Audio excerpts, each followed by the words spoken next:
Hello, I'm Refashionista Sheri, and I have been trying to do an intro for this video for a little while, but somebody won't let me. So here's my exciting news. Let me just show you. Let's flip this. Ta-da! Who's that? Who's that? Who's this good boy? Who's this good baby? This is Jack Skellington, or Skelly for short, and he is a one-ish year old mastador. And he is the newest member of our family. But you know what? You're not here to meet our new lovely little best baby boy. You're here for some tutorials. So let's go and get making. For this super cozy, quick and easy project, all you need are two sweaters that you're just not really feeling anymore individually, but will possibly make an awesome Franken sweater when combined together. And of course, your sewing gear. So why exactly did I choose these sweaters to combine? Well, this one I've worn loads. It is super duper soft and it makes my eyes really pop. So it's fabulous. And I guess I've worn it too much because I noticed there's a hole in it. Plus there's a few of these little runs in it. And I was just thinking, hey, let's see what we can do because I really love it. It is very soft. And this one I actually thrifted a few years ago, and I think I've only worn it once, and that is because, first of all, the sleeves are different lengths, so that is very annoying, and second of all, the neck, it looks okay. Right? It looks okay, but as soon as you put it on, you feel like you are being choked because it does not have a lot of stretch to it, and I don't know why that is. But yeah, so my idea is to take these sleeves and put them on this sweater because it just matches so beautifully, the colors, and then my sleeves will be the same length, right? Instead of this whatever the heck is wrong with this one. And then to cover up and mend the little holes and pulls, I'm going to chop out some of these appliques and add them onto this sweater. So a pretty easy transformation, I hope, I think. And if you want to do one that's a little bit more in depth and creating an absolutely awesome patchwork sweater dress, I shall link that tutorial down below for you because that's one I did last winter and it came out absolutely fabulously. So I flipped my main sweater inside out, and first I'm going to remove the sleeves. And I was thinking, I wonder if there is a way that I can very carefully remove them and keep the finished edge here on each side. So one finished edge on the sleeve and the other finished edge on the sweater. I don't know, we're gonna see if this is gonna work because of course I have an idea for what I'm going to use these sleeves for, and of course that will be an upcoming tutorial. So if I can salvage the actual edges here without having to chop them and then they're going to start fraying, that's going to be easier in the long run, even though picking out stitches is, you know, picky, hence the name, right? But I'm just going to see if this is going to be successful at all, and then we shall come back. Look, I think it is. If I just go very slowly, we might be here a while, but I'll just put on a series in the background, and or maybe not, because I really have to pay attention here, right?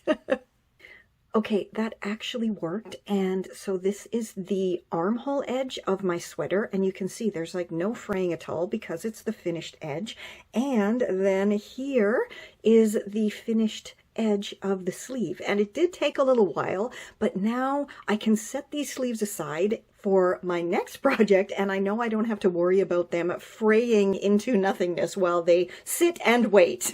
So now I flipped my other sweater inside out, and I took those sleeves that are not remotely the same length, and I lined up the cuffs, so the ends at least are going to be even. And now I'm just going to grab one of the sleeves I removed, and line that up with the edge of my cuffs here. And then I'm just gonna chop it, giving myself a little bit for seam allowance, so then I have pretty much the exact same sleeve length for when I put these onto my other sweater. Before I attach my sleeves, I think I'm going to chop out some of these appliques and add them to my sweater, just because I think it's going to make it a lot easier to do it with the sweater not having the sleeves, then I don't have to faff around with the bulky fabric. So after way too long, I finally have my appliques cut out. I didn't realize how thick they were until I started cutting. And so I have one around the collar to cover up those little holes, and that looks adorable. And then the other one here that hopefully is going to look like it's kind of growing out of the side seam. But as I said, this is very, very thick. So I'm going to hand stitch them on. So I have my hand stitching gear, and let me know down below how you store your hand stitching gear. Do you do something like this just in a random storage box, or do you prefer the vintage way and you know, store it in those sugar cookie tins that all of our grandmas seem to have? Anyway, if you're not sure about hand stitching or how to get started, as I always say, feel free to check out my Sewing Basics ebook. Everything's in there. It's super cheap and it's super awesome, as well as my Refashioning 101 e-course. That is every single thing from start to finish that you need to get started thrifting, refashioning, upcycling, and then finally selling your handmade gear online. And yeah, if you're not sure about the course, well, I'm giving you 50% off with the code Refashion50, and here's Guy to tell you all about it. Hey, yo, I'm Guy, and if you got a passion for fashion, I am here to tell you how you can transform it and create your own cool little eco-fashion business. All you got to do is take Refashioning 101, which is the awesome e-course by Confessions of a Refashionista. And yeah, everything is in there from start to finish. Every single thing you could possibly need. All the skills you need to get started. Transforming your own wardrobe, your friend's wardrobe, stuff you get at the thrift shop. And then the last lesson shows you how to resell it all online. And it's just a great little course for you. It has video lessons. It has PDF downloads.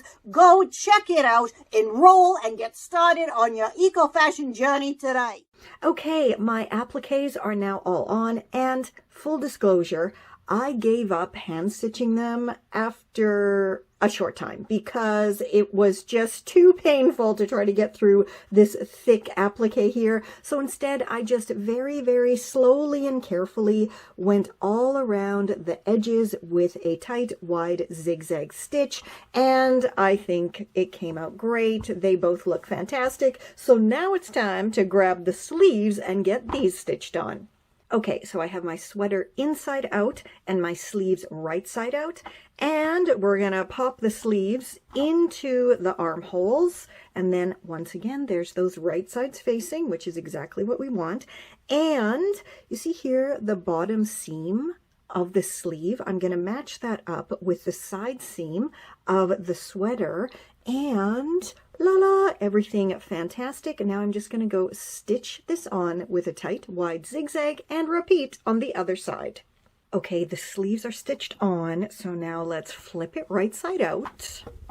Okay, that looks absolutely perfect. It is so adorable now. I have completely transformed this sweater from ripped and drab to totally fab.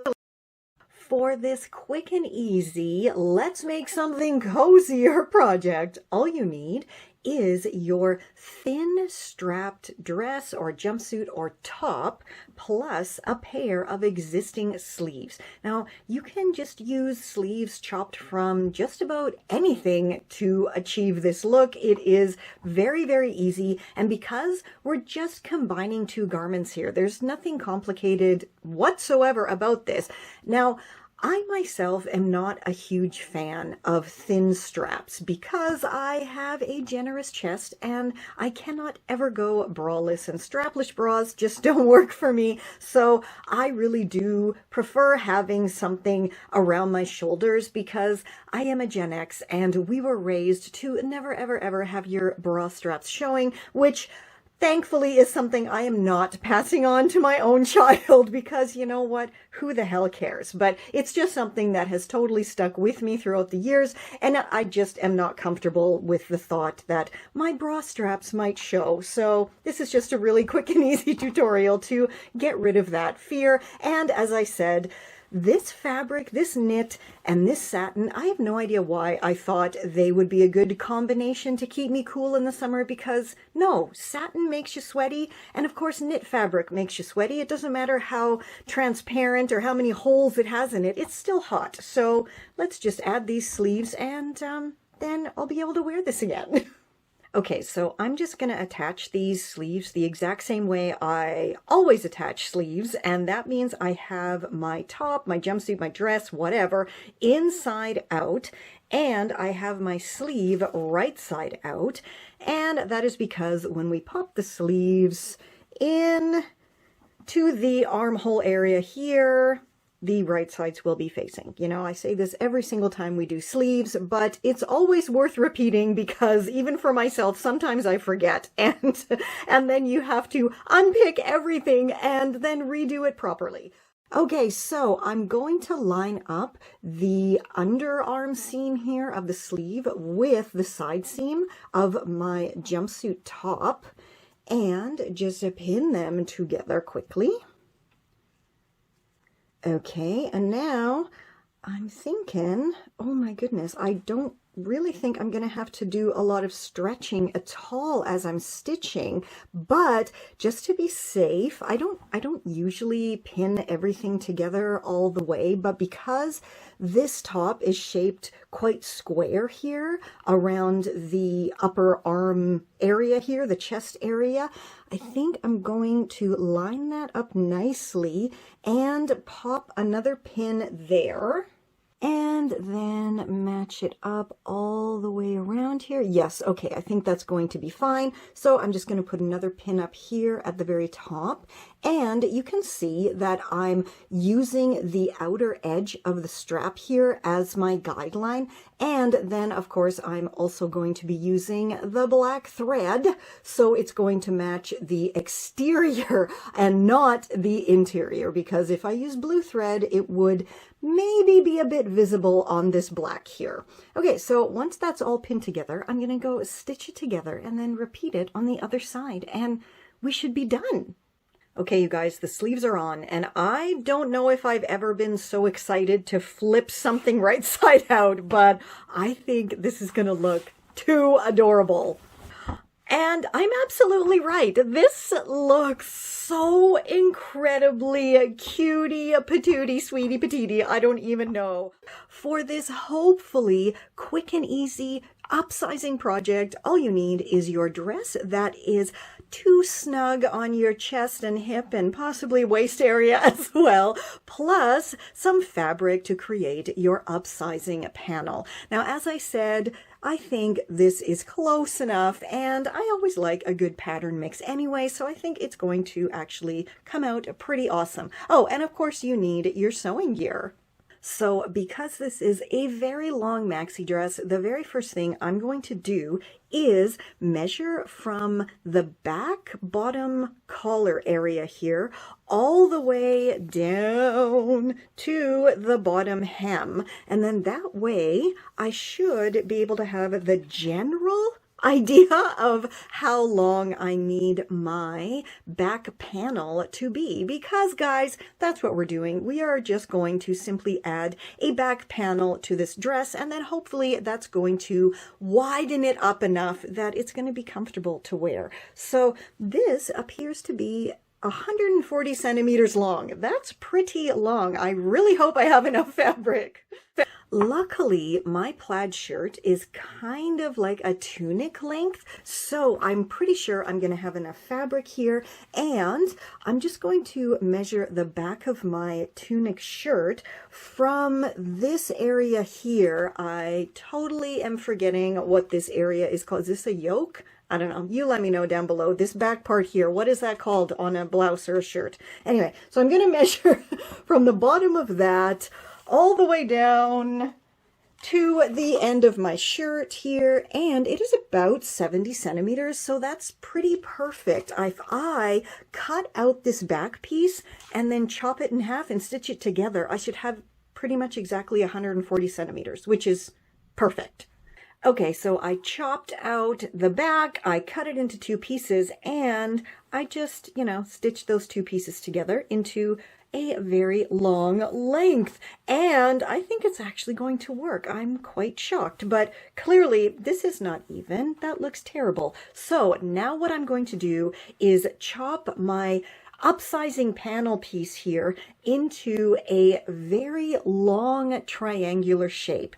And the top part is going to be the thinnest part because this is the part that's going to go up by the collar. And then the bottom, you can see here, I did keep the original hem of the shirt. So hopefully I won't have to re-hem this. I can just stitch it onto my dress. But yeah, let's go chop this into a nicer looking triangle shape. Okay, so there is my great big long triangle shape. I mean, it's not perfect, but as I always say, perfection is the enemy of good enough, and this is definitely going to be good enough. Okay, you can see here I have opened up my maxi dress. Luckily, it had buttons all the way down the front, so I've opened it all up and laid it out as flat as humanly possible. And before I laid it out, I did go ahead and mark the center of the back of the collar.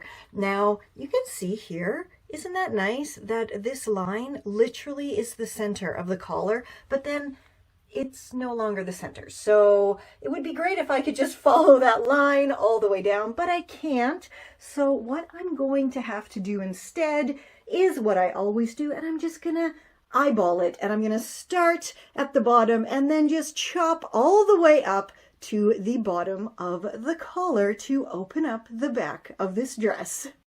Okay, guys, I did it. I chopped all the way up the back until just below the collar there.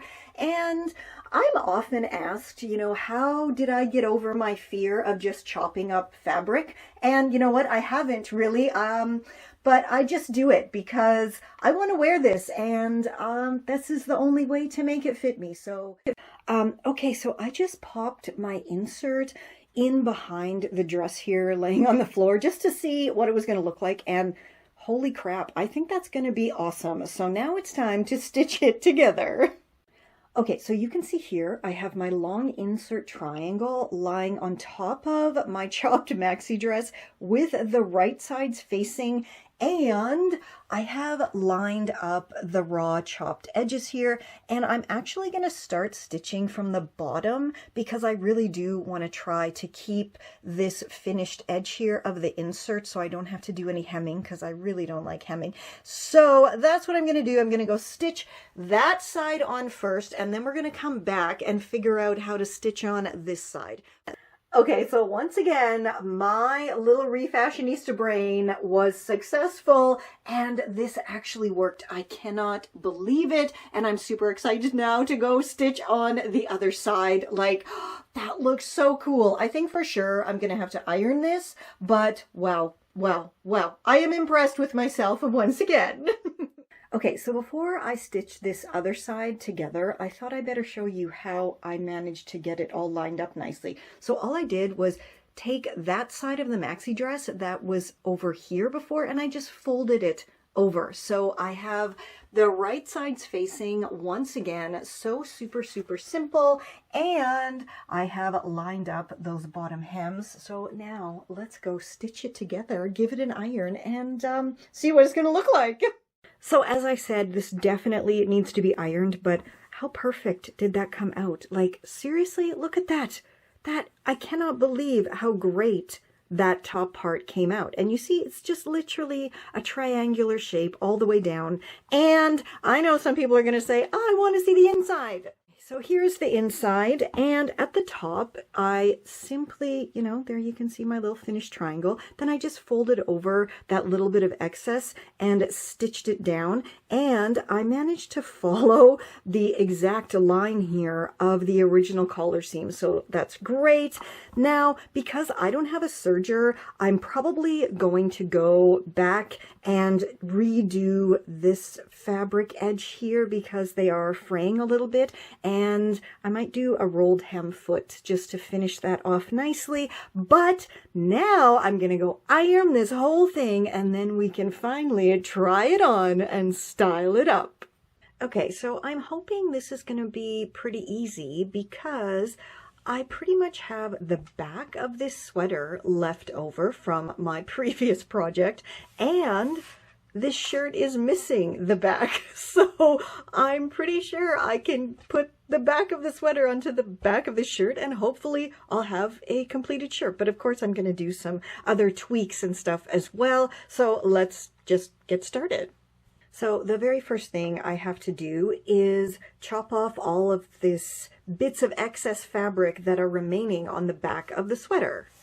So I have chopped off that excess fabric that was around the sides here, and you can see I did leave the thick seam that basically finished off the edges of this knit, simply because I don't want it to fray. I may end up chopping it off later, but right now I've left it there because, yeah, I don't want to have to deal with fraying knit. Okay, so now I have my shirt inside out laying flat on my table, and I think I'm just going to try to puzzle the back of the sweater together with the shirt. Okay, so I'm just going to take the easy way out and line up the shoulder seams from this back of the knit sweater with the shoulder seams of the shirt here, just to get my really basic area of where I have to stitch it together. Actually, you know what? I'm going to make my life even easier, and I'm going to put this inside the back of the shirt, you see, with the collar area lined up here, and that is super simple now. Now all I have to do is stitch the sides together, right? Does that make sense? I think that makes sense. But I think I'm going to first chop this to size just to make my life even easier. So let's do that.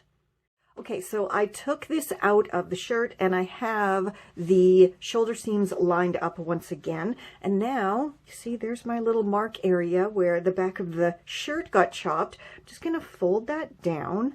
La la, very easy. And now I'm going to chop out this piece.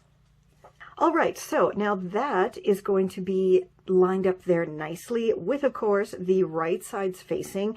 But the issue I have here is the area where I chopped the sleeves off of the back of the sweater doesn't really match the area here where it's missing just this little bit of the bottom of the sleeve of the shirt. So I'm just going to do that little trick again and fold it over and then chop this out. And I should be able to, match that up pretty well. And the same over here. Once I pin it all together, I will definitely have a better idea of where I need to chop stuff off. But for right now, this seems to be working. So I'm going to do the same thing I did here over on the other side and then pin it together. And then we'll come back and see what it looks like. All right, it is all pinned together now, and I think it is actually going to come out really well because this sweater got smaller on the bottom. So I think it's going to actually pull in the sides of this shirt and make it a little bit more tailored because this will be pulled closer to the back. So let's go stitch it all together and then see what it looks like. All right, so I have stitched on the brand new back and chopped off these little bits of excess that were around the edges. So now let's flip it right side out and see what it looks like. So because the back of the shirt was longer than the knit fabric on the back, I had to go ahead and of course chop the front, hem it up, but now it is pretty much evenly equal. And I didn't just do that. I also took the collar that was left on the back knit piece and chopped it in half. And then I created some fancy new cuffs out of it for my groovy shirt. So as you can see, Skelly has pretty much just taken over my bed and my entire room right now. I do hope you enjoyed those 4 fabulous tutorials, and now you know how easy it is just to sort through your wardrobe and find a few less than stellar items, and you know what, chop them up and Frankenstein them all together to create something new that you will love to wear. Mwah! And yeah, from Skelly and I, we wish that you have a lovely, lovely day. And you stay safe, stay well, and we will catch you on the zigzag. Can see he's so excited. And excited? No, he's so exhausted. I'm pretty exhausted too. This is Confessions of a Refashionista.